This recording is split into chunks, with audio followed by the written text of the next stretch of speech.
Craig and Bobby, it is good to have you together and good to have you both back. Welcome. Hey, glad to be with you, Carey. Yeah, good to be here. Yeah. So this is the first time the two of you have been together, and I love to pick your brains. So let me start with a quick pulse check, just to generally talk about this crazy last 2 years that we've been through. I'd love for each of you to talk about a high and a low.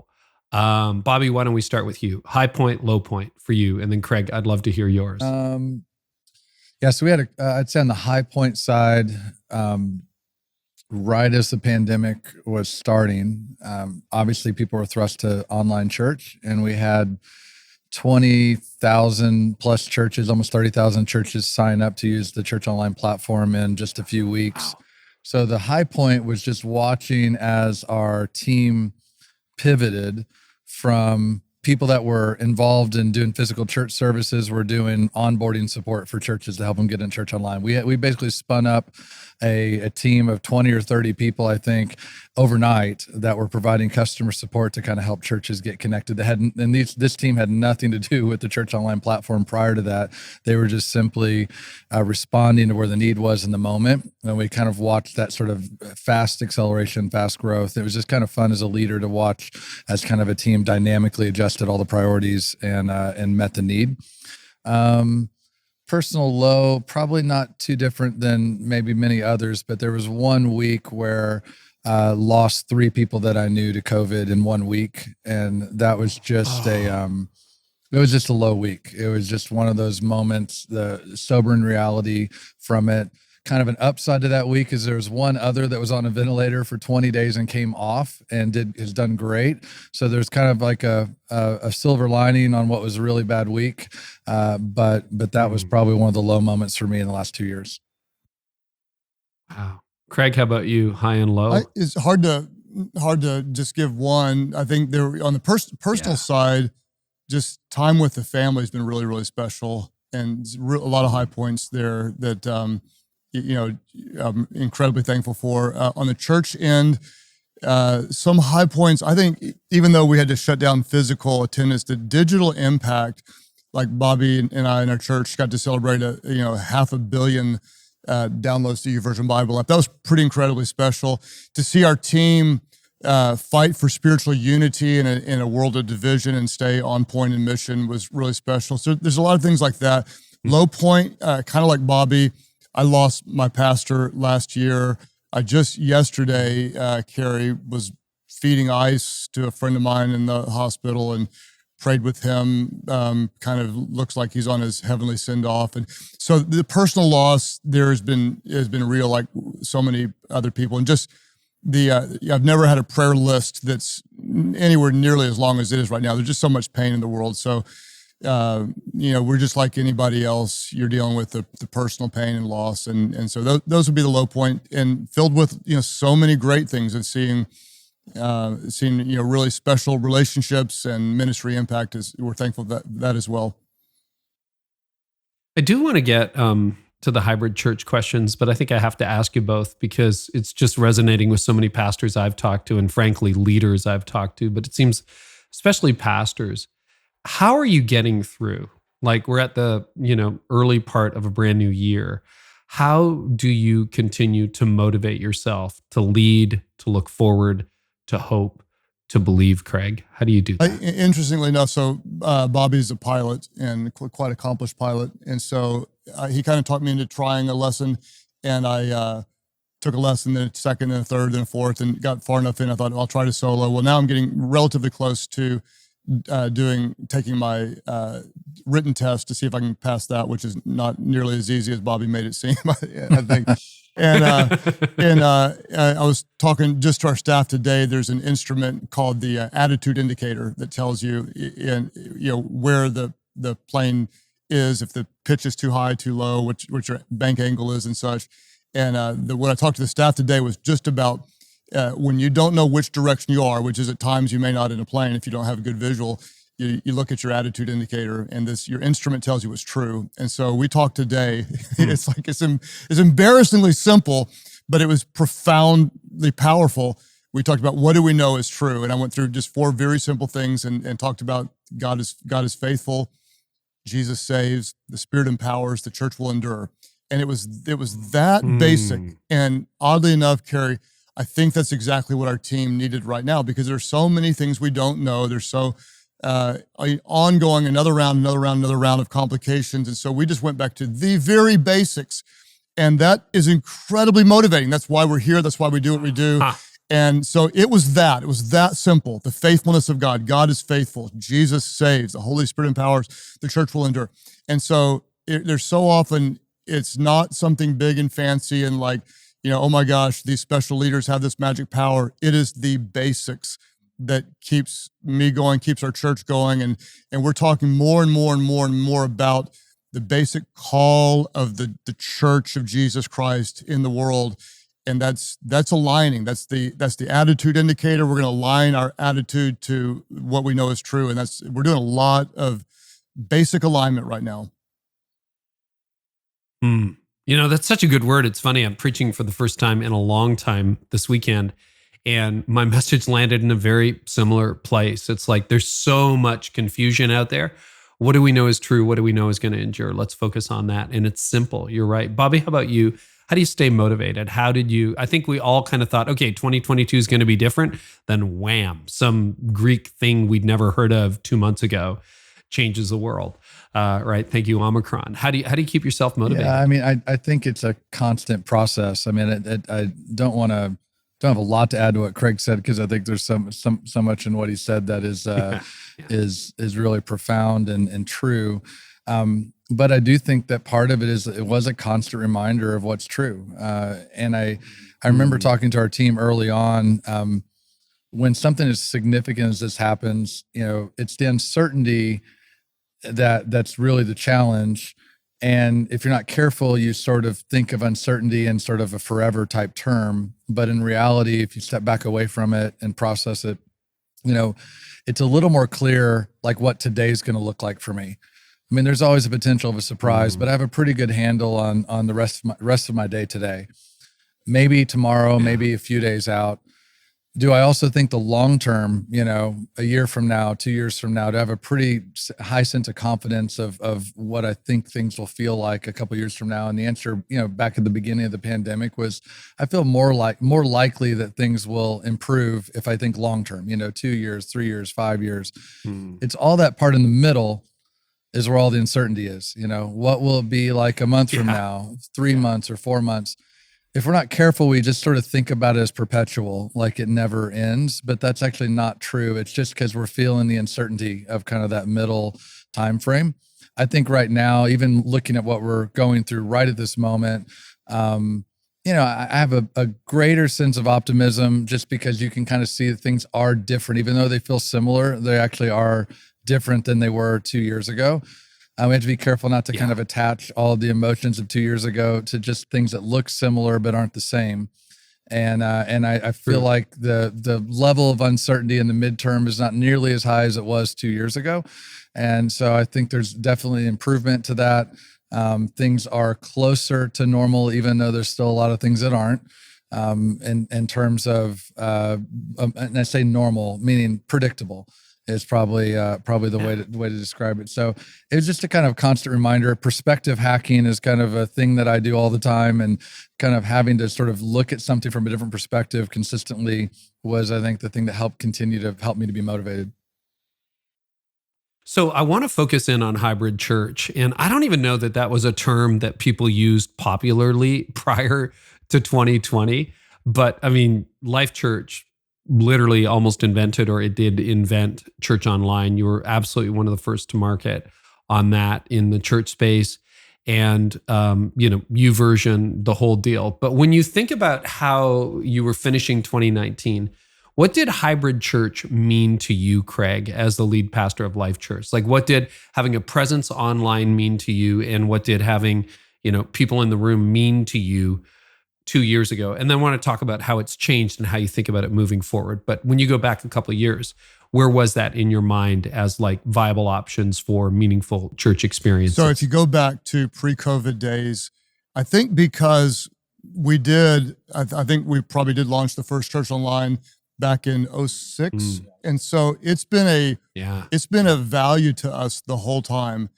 And so all the way down to the way I preach. So it's not uncommon today, but I looked directly into the cameras, I think years before a lot of people did, and would not look at the people in the room because I knew there were more people on the other side of the camera. And so it was all the way down to, and then just an awareness always in my mind that I'm talking to more people than are in the room. So my preaching was that way.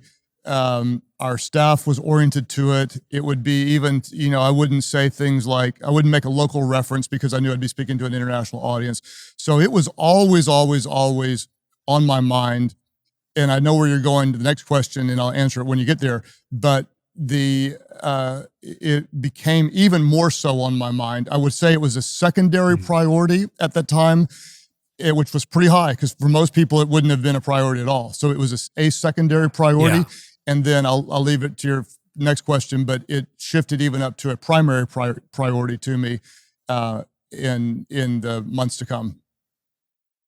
Yeah, for you, Bobby, as sort of the inventor, the innovator behind Church Online and bringing Life.Church online, how did pre-COVID, how did that strike you? Yeah, so, pre-COVID, I think we saw Church Online, even though there's exceptions to this, we saw it as a distinct, separate community than our physical church community.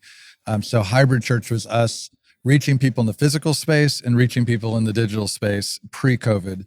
And that was, I think, a distinction. We obviously knew there was some overlap. There'd be people that would attend our physical campuses that would then also attend, at Church Online. But for the most part, the way we led it, the way we, the things that we anticipated happening would really include us reaching a different group of people that were not necessarily the same people that were coming to our physical church, which is something that I think, distinctly changed with COVID. Yeah. So Craig, I think it was a personal conversation you and I were having in maybe August of 2020. And I remember you were getting ready to reopen. And I think I asked you, because a lot of people think binary. And even now you hear a lot of church leaders, it's like, well, is it online or is it in person? And I think I've been surprised at the level, I don't know what you're seeing, but of gravitational pull back to the building. Let's just get people in the room. And I remember what you said to me that day. Just as Life.Church was getting to reopen. And if I got my timing wrong, correct me, but I think it was like 3 months. You guys were closed for a couple months and you reopened. And it was like, Carey, we're 100% in on digital and 100% in on in-person. And that really lodged in my brain. And I think that is one of the best understandings I've heard of it. So can you explain what that looks like to you now as you head into the future? Yes. So like I said earlier, that it was always important to me, and probably online was probably way more important to me than for most pastors, I would say, and not to brag. It was something we had done for years and years. So it was a part of our culture and the way we think. And then when we obviously went all online, that's all there was. And so that became the top priority. Then opening the doors back up, what reframed for me was online was not now a tier 2 priority. It was tier 1, and in person is tier 1. And what I started to realize and just become even more clear in my vocabulary, my reasoning, my motivation, or I should say our motivation, our vocabulary, our leadership, is that they are both equally important, but not equally effective. And they are equally important for different reasons. And they are equally important. I mean, they really, really, really are. Wow. And what you can accomplish is different. Some of it's the same. There's some overlap, but there's a lot of differences. And you have to understand the differences. You want to appreciate the differences. You want to leverage the differences. And, a lot of people attack the digital and talk about the limitations. Are there limitations? There are a few limitations. If you're smart, you're going to recognize there's some limitations to physical as well. And then there's some, digital has, more opportunities in some ways that physical doesn't have. And so they are both incredibly important. They're both very, very different. And so the way we approach them, we want to maximize and leverage the opportunity. And if you can criticize all day long and say this isn't right or real or is valid or whatever, and you can do that, but you're going to miss an opportunity. I promise you, you're going to miss a real opportunity. Can you say that again? You said I'm taking notes. They're something equally but not equally effective. Can you just repeat that? I think it's worth repeating. They're equally important but not equally effective. Well, and they're not equally effective. And by that, meaning they're equally important, but they're not equally effective. I should say it this way. They're equally important and they're different in effectiveness because they are effective in different ways. They're effective in different ways. Yes. That's a better way to say it. There's different opportunities that should be leveraged for both avenues of reaching people and ministering to people and creating community. They're effective and they're effective in different ways for different reasons. Well, okay. I want to drill down on that. Bobby, just to comment on that, like what is the upside of digital to you? Because again, I'm looking to you as the one who's sort of been masterminding all of this now for better part of 15 years plus.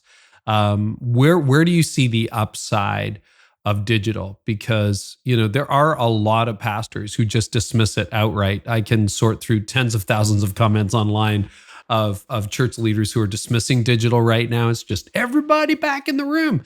So how do you process the upside? Well, first I'll answer your question, but first I would just say that even though that I've been such an advocate for digital in the midst of the pandemic, I think Pastor Craig could attest to this too. I was a massive advocate for physical, for us getting back into physical worship. So that's important to note is you don't have to be against, if you're for one, doesn't mean you have to be against the other. Right. And I mean, not just like a cooperative, like, oh, I think it's a good idea, but like, no, really advocating for it, fighting for it, because I view the importance of physical. We are ridiculously passionate about the physical gathering, ridiculously passionate. But to speak to your question about digital, and the uniquenesses of it. First of all, I think it is a little bit humorous that you have tens of thousands of comments on a digital platform advocating so strongly for physical, because I think that's sort of the irony a lot of times is that people are so heavily engaged in where they're communicating about all their opinions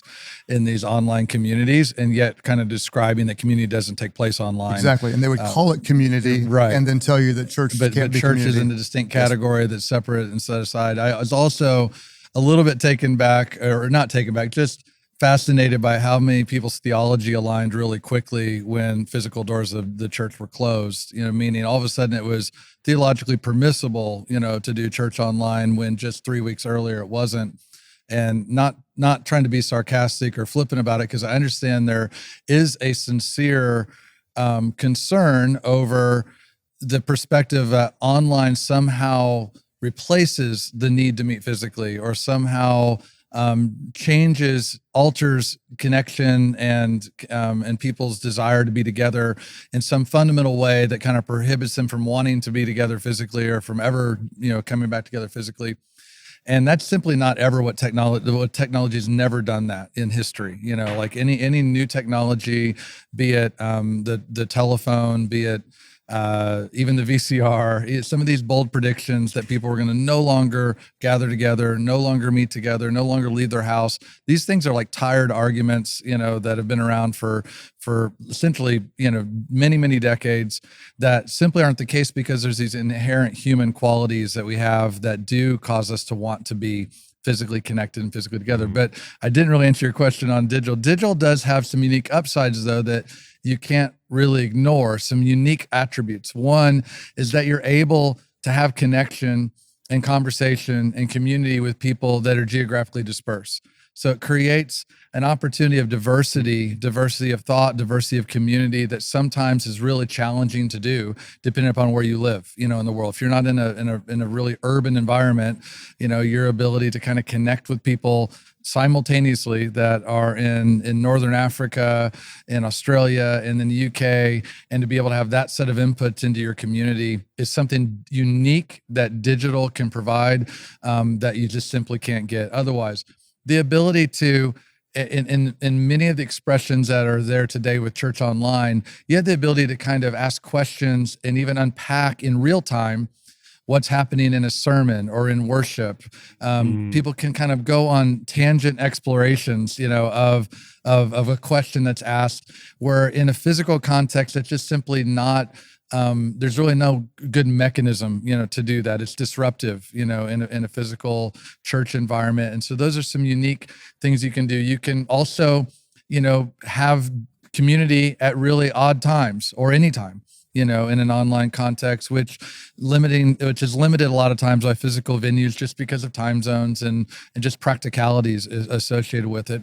And I think one of the things that we see with Church Online that is unique, and you would think that this exists in physical church environments, but oftentimes it doesn't, is the ability for me to have a one-on-one prayer, a one-on-one conversation at any moment in time with someone that can sit there and pray through what I'm going through at this given time.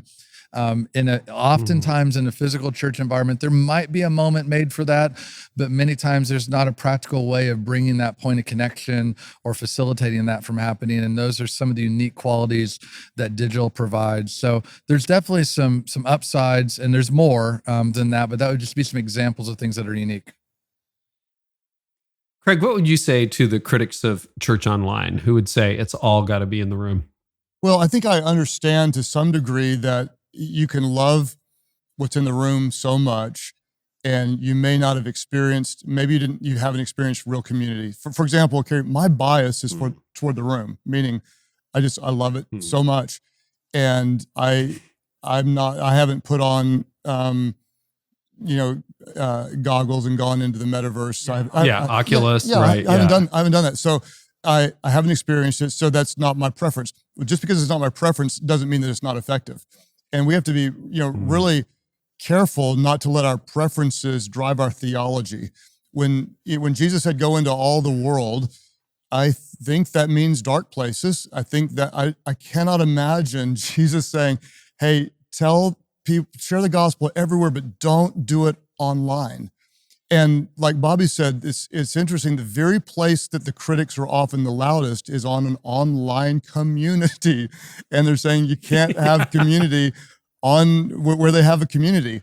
And I would say to somebody, hey, if you'll come with an open mind and let's just watch what happens and be open. And what you're going to find is almost every time you watch the chat, where people are actually talking and having a community and asking questions and answering questions and praying for each other and sharing scripture and having real community, what you're gonna find is they're almost always more open, more transparent, and more talky there than they are in a church lobby in a physical building. Meaning it's not face-to-face. You can't lay hands on people, but you can meet with people you couldn't meet with otherwise. People that are homebound, they couldn't come somewhere else. I had a dad DM me that said his son has a condition. He's got social anxiety, and he's so excited because his son will now go to church in the metaverse. But he's terrified to go out in public. It's like, don't let your preferences rob you from seeing the opportunities that someone else who has a different preference might be able to experience the gospel. And at the same time, to someone who's online, I'm not going to say stay there forever and only do that. What I'm going to say is there are other expressions. Let's gather together. Let's pray in the same room. Let's worship together. And if you can't, there's online, or if we can reach you in some other way, it's not an either or. It's a both and. There's going to be a bunch more ands that come along that will leverage and redeem technology in every way we can to bring the message of Jesus in the world. I would say one thing I'm hearing from both of you, and it's in the verbal, but also in the nonverbal, is neither seems to threaten you. Do you know what I mean? There's almost, as I've waded through the debate and had lots of discussions, almost like a scarcity mentality that if one wins, the other is going to lose. And what I'm picking up from the two of you is, I don't want to say abundance mindset. That sounds very woo-woo, whatever. But like, yeah, this is like, the answer is yes. It is both and. Am I getting that right? 100%. Okay. So put on our philosophical and amateur theologian hats for a moment. And I haven't asked anybody this question, but I thought it'd be a fun one to punt to both of you. Hebrews, I think it's 10:25 comes up. Maybe I've got it wrong. I should have Googled it beforehand. But, let us not forsake meeting together. I see that all over the place about digital church. Any thoughts on whether that's an appropriate use of that verse? Again, realizing none of us are professors, but we have read the Bible. So what's your take on that? Well, I think we obviously, yes, we're called to meet together. And there's, we talk about this all the time. I really believe that the term personal relationship with Jesus is incomplete. That when you look at the New Testament, there's more of a corporate or a shared relationship with Jesus that is the one another's. So an isolated Christianity is maybe not a real Christianity at all. So meeting together is a part of being the body of Christ, a part of being the church. And we found out during the kind of COVID days that a lot of people did meetings from their home online, and those meetings were effective. A lot of people said they're more effective. Let's stay with this model. So I would say that meeting together is exactly what it is. It can be meeting digitally, it can be meeting physically. And again, both have opportunities and both have limitations.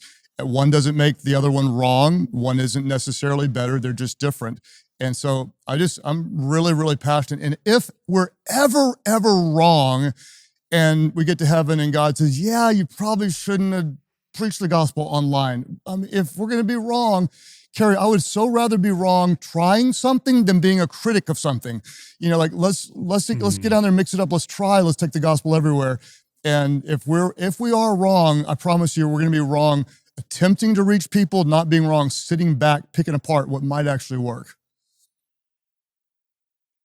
Yeah, Bobby, any thoughts on the gathering part? I mean, I definitely have my own take, but I'd love to hear what you think. I mean, it's hard to add anything to what Craig just said. I mean, we definitely we see we see gathering in all formats, and I think it's important for some people to recognize that there are actually people that can't physically gather, and that's not just an anomaly that has to do with someone's physical health, but I mean, we were put into a position where we were obviously all in isolation and unable to physically gather. And the context that everybody feels like is that people are arguing is real gathering, versus not real gathering. Yeah. But every single day in certain parts of the world, there are people that either do not have anyone in geographic proximity to them that's a believer, or don't have the ability to gather as believers physically, in their context.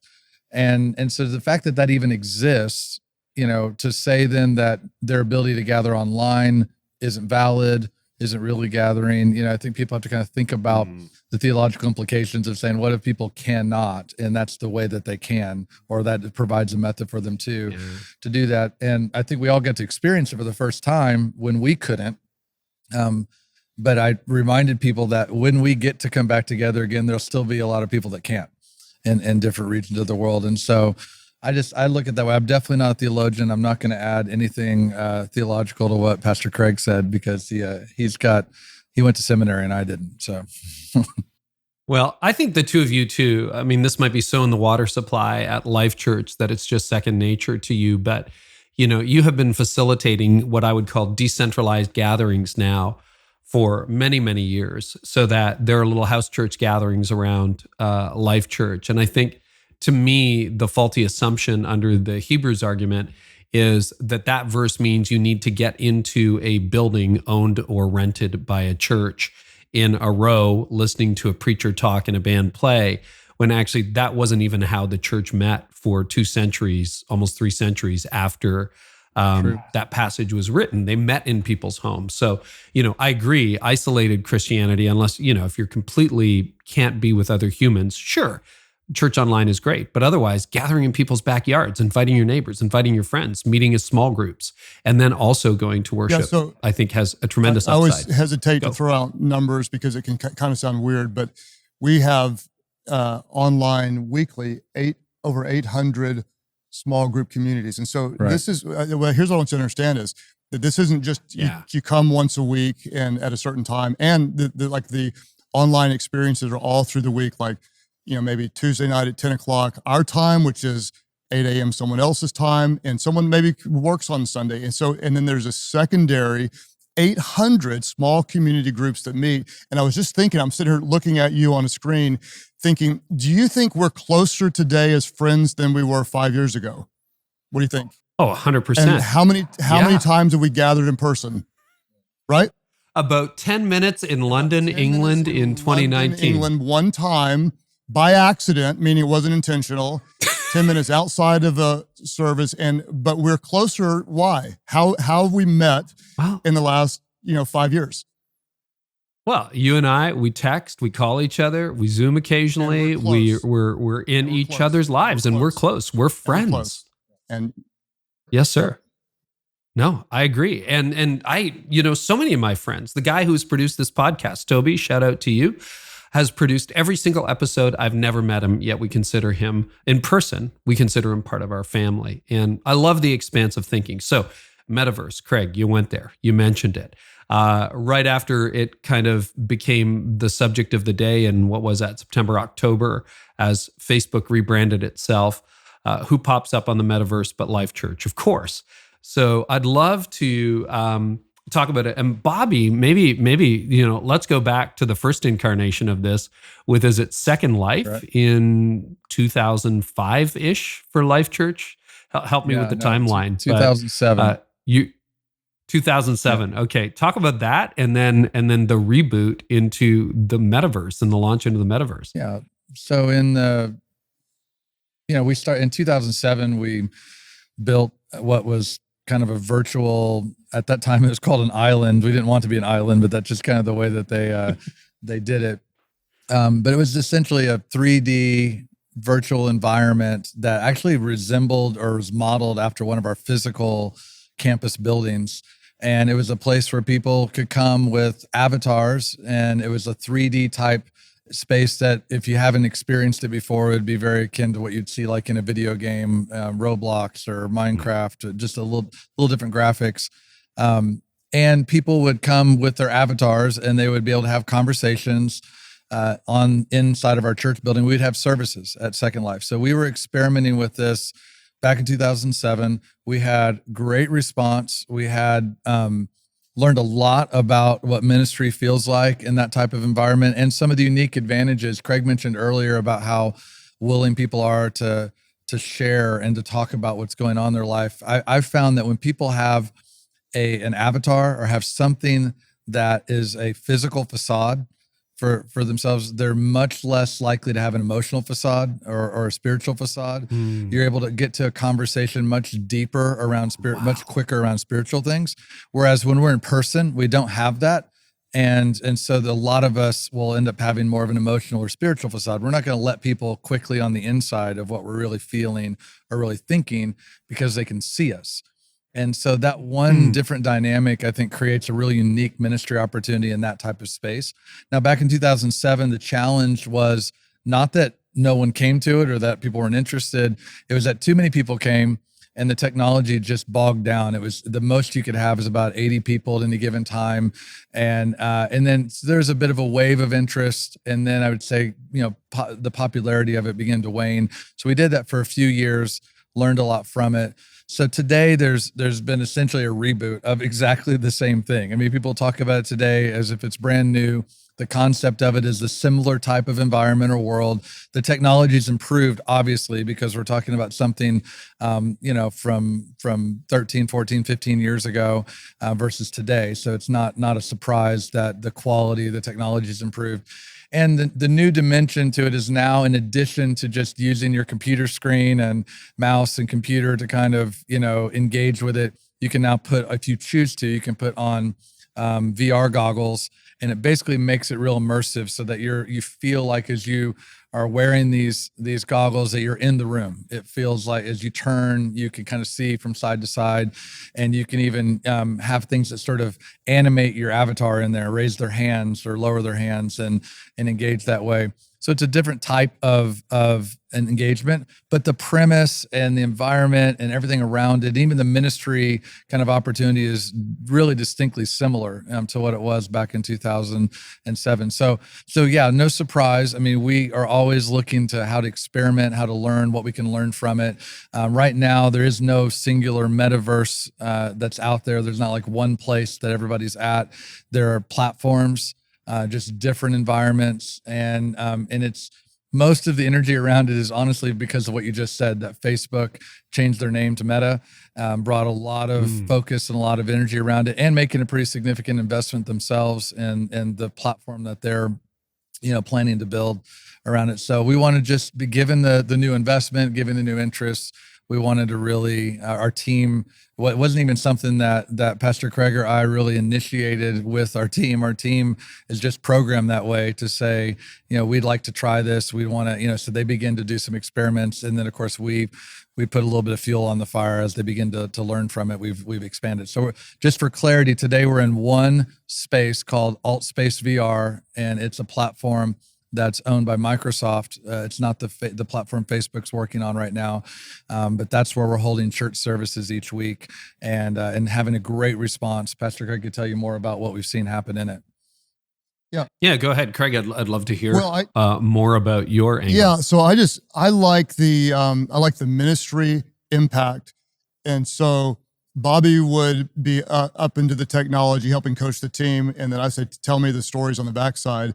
And one of the ones that that happened this week is they told me about a guy named Chad, which is really cool. He is from way far from us, and I don't want to give too many details, but he had never been to church in his life before. And it's odd that we know all these details, and the way we know him is because he told us. Yeah. And so he came, and I don't want to disrespect tell all of his stuff, but he told us all the stuff he's been through. It's a long list of personal loss, pain, and he was intrigued by church in the metaverse. He came in, he asked questions, and he sensed something really different. And so after people talked to him, he said he wanted to become a follower of Jesus. And now this guy, in a real short period of time, is ridiculously excited, is coming back, is asking all sorts of questions, is engaging, has relationships. And this is a guy that we would have not reached in any other way. There wasn't another physical church anywhere that had reached him. He'd never even been in a physical church before. And now here's a guy, he'll be back this weekend. He's in relationship with people that are praying for him. And that to me is exciting. There's something, I think it was Bobby who said it. I just wrote it down really quickly. But that idea of physical facade versus spiritual facade, really, I would love to double click on that for a minute. Is what you're saying, and Bobby, I could have this wrong, that, right, if I want to go out of the house and I want to go to physical church, I got to dress up, or I got to wear certain clothes because I need to fit in, and there's how you doing and everything. And that can almost put up a veneer. But we had a conversation. I know you guys know Nicky Gumbel quite well, but he was deeply opposed. He said it on this podcast, to ever putting Alpha online. Pandemic hits, and he's like, okay, I got no choice. I got to do this. And he just came on and said he is the most surprised person to see how people just opened up, and so much faster than in 20 years of physical Alpha he had seen. And I wonder if there's something to that physical spiritual facade. Can either of you or both of you say more about that? Because I think there's truth in that. That resonates. I think it's something we discovered back of Second Life, is where we really had that discovery. But it's not, if you think about it, it's not particularly difficult to understand, in that even in a physical environment, people like to hold things in their hands. They feel more comfortable if they're holding something. It's more of a protected posture because they feel vulnerable, just people looking at them or people being there. So because of that, there's definitely more spiritual facades, more of a, people can see me, so I don't really let people get on the inside of me. But when people have that avatar, or where people aren't seeing them, they feel safer. They feel safer to have those conversations and get right to what it is that they're dealing with. Now, it is also true that people can be deceptive, and there's also downsides, to that type of environment. However, we found it to be very true that sincere people that are coming, wanting, seeking, looking for answers, are very comfortable talking about the most intimate details of their sin, of their struggle, of their challenge, of whatever it is that they're going through, which would be very, very difficult to have that same type of thing happen in a lobby experience in a physical church, at least that quickly, for sure. Craig, any thoughts on facades? No, I was just thinking how right Bobby is. Like, if I'm somewhere, I want my backpack. I want something. I literally want some kind of a comfort something. If I'm in an unusual place with people, a cup of something. And I was also thinking too, the other side, I've noticed how transparent people will be. They'll get in there and talk about taking their life. They'll talk about depression. They'll talk about their marriage falling apart. And I walk into a lobby a physical lobby, and we don't get any of that. And the other side is true too. For example, anybody who does what we do, we get a lot of criticism, right? A lot of criticism. We get a lot of criticism. Well, I cannot think of the last time someone's come up to me, to my face, and criticized me. They just don't do it. But they do it online nonstop, because there's something to hide behind. And so in the same way, they might be more critical online. They'll also be more open online. And so it's not better. It's different. It's a different way of reaching people.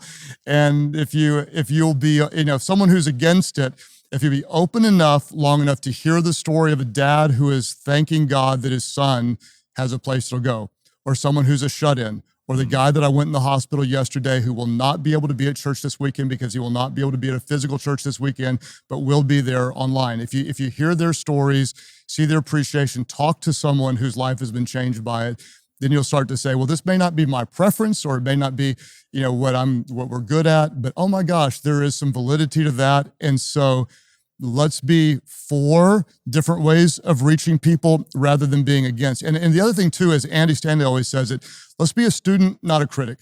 So before we start tearing down what someone else is doing to try to reach people, let's ask, can we learn from it? Is there something there that we don't understand? And I found the places that we're often most critical are the places we're most uninformed. Meaning, if I understood the context there, I wouldn't be as critical. If I knew what they're accomplishing, or how they're accomplishing it, or the motive behind it, or the story behind the story. And so there will be times, meaning, we want to be open to correction. Okay, that wasn't a good idea, or that didn't work, or that's not effective. We're not saying it all is. What we're saying is, let's not assume it's not without trying it to see if there's an opportunity. That's a good word. It's true. I think it's human nature to criticize things we don't understand. So I know this could be a 2-hour podcast on its own, but any insight on what, first of all, what is the metaverse? Where is it going? When you look into the future a couple of years, Bobby, what do you see inside the metaverse? Obviously there's a lot of investment, that's moving into that space. I think what you see today with the metaverse, if you've seen any images or videos from metaverse environments, it is very much more game-like. However, in the next couple of years, it's going to be far more photorealistic, where if you want to, you could have an avatar that looks exactly like you. And it's photorealistic. It looks like a person. That's where the technology's going with it. The interface to it with VR goggles, if you're skeptical about how effective wearing goggles like that look like that will be, join me, because I'm skeptical too. I do not believe that is the format of the future for interfacing with those types of environments. It just is what is today. And I tell people, I'll believe something's mass adoption when I see it in an airport.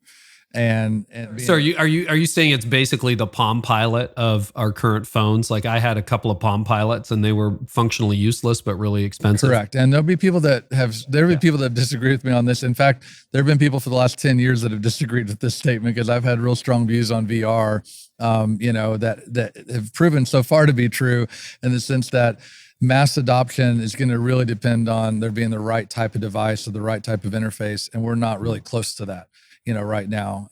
So you kind of have to almost look past what is today to kind of think about what could be with it. But that's why we call it an experiment. This is space that we're exploring, looking at, want to be present, doing ministry for the people that are there today, but also recognize that it'll likely change, pretty dramatically over the next several years, just because of all the investment and people that are involved in it. I personally think that it's going to be more of a blend of augmented reality, where some of these metaverse type environments are blended with the physical environments that we're in. It's probably more of a use case that I think has a lot more practical uses for it. But that's my opinion. And of course, my opinion is oftentimes wrong, but that's just kind of what I see in the near future. Long term, I really can't speak to that because I never try to make long-term predictions. Again, we're in the lightning round here as we wrap up or wind down. But I'm just curious, like when you got onto Bobby the metaverse and opened up your metaverse campus, did it take as much effort as launching a physical location, which you guys have pretty much just systematized? Was it less than that? Way more than that? Do you have any idea just in terms of resources for people listening? It's like, does this take $1 billion? No. Like what? And human effort, like how much work is it to launch on the metaverse? It was, I don't want to trivialize it because the team that worked on it, I know worked really hard, but by comparison, it's way, way less than what we put into launching a physical campus. In fact, initially the team just simply used a kind of venue that was available in that platform that we didn't really build. It was just an auditorium that we kind of purposed, that we didn't have to go and build. Recently, like in the last week or two, they actually modeled a venue that looks like one of our physical campuses as far as like it's the actual dimensions and shape and colors and experience. But even that just took a couple of our team, probably, a week or two to do. So it's completely different magnitude of investment and cost.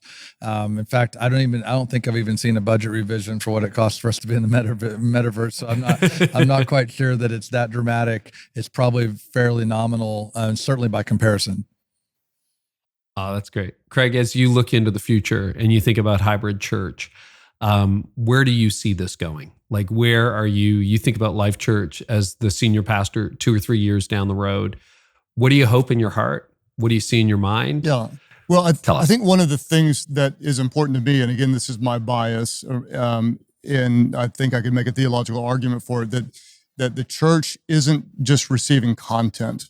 So if I stream a message on YouTube or someone watches it later on, is that church? And I would say that adds spiritual value, but that's not church. And so we have to understand, I think, what is church? Church is both gathering and scattering, right? Technically, it's really the scattering that makes it powerful.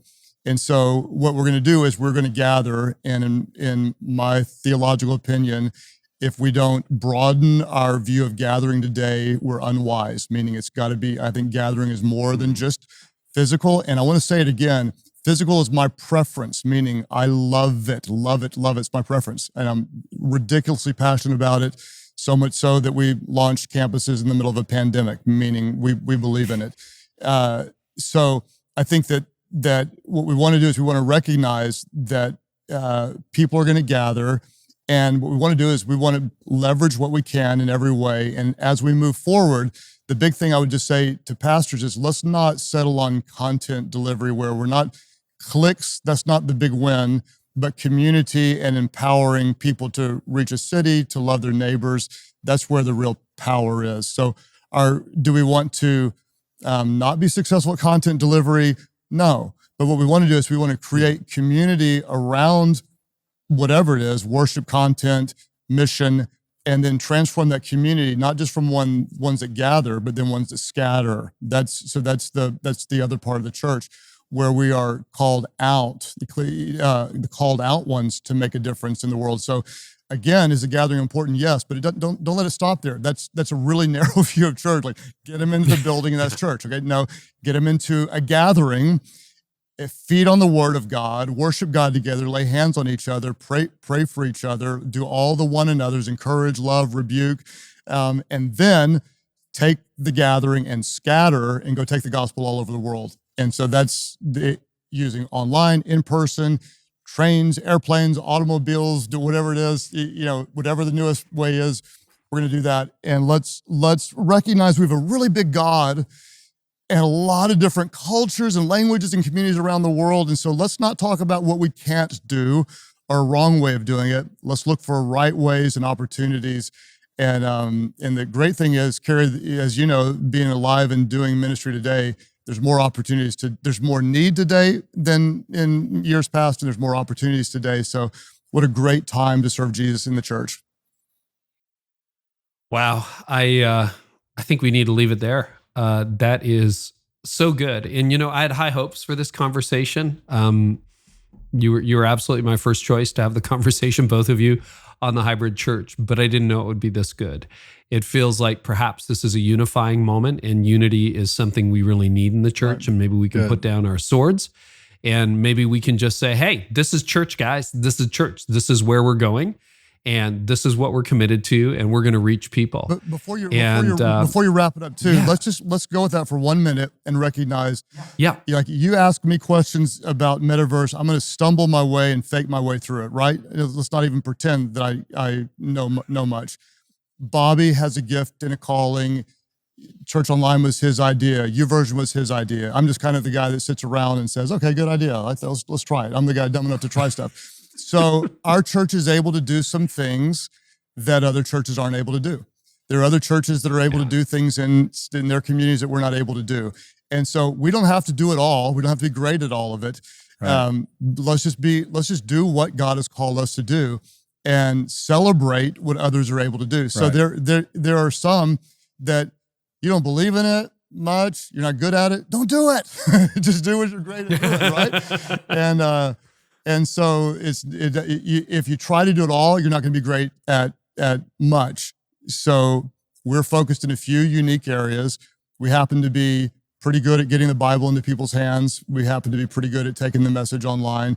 And we happen to be decent at opening up campuses. There's a lot of things we're not good at.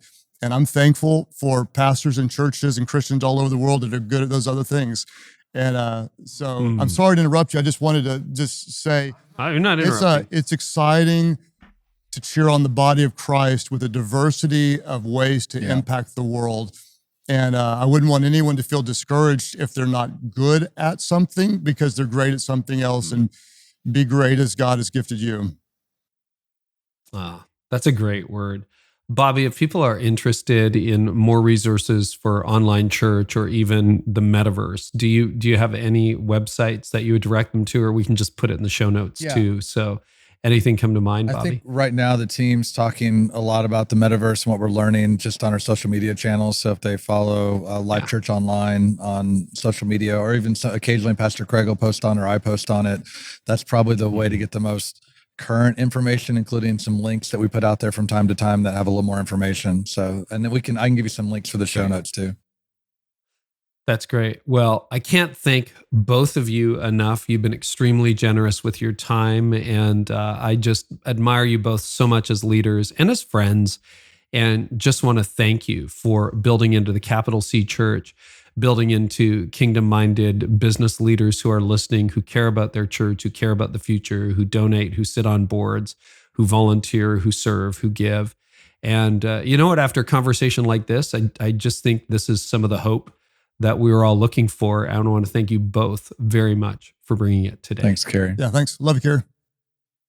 Love you too. Thank you.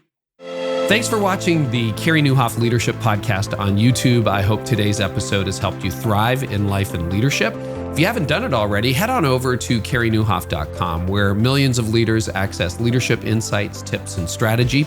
You can also sign up for my email list, where I send out an almost daily tip, just a short nugget on leadership insight and strategy, and I'd love to connect with you there. And now it's time for a generosity tip with Jim Shepard, who's the principal at Generis.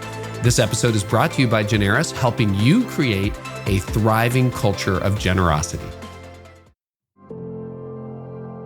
In working with churches and developing their generosity and their culture of generosity, one thing comes to our attention very, very frequently. I mean, in dozens, even hundreds of churches, we've seen this again and again and again. And if the leaders are not asking us, we're asking them. And it's around this one thing that occurs every single week in your service, the offering moment. Your offering moment can be one of the centerpieces of developing a culture of generosity in your church. It's your opportunity to address the topic 52 times a year, every single service. So make it count. Be very focused and be very intentional. And have a plan. Have a calendar even for how you want to address the giving moment. I promise you it'll work. It may take a little while, but I promise you it'll work.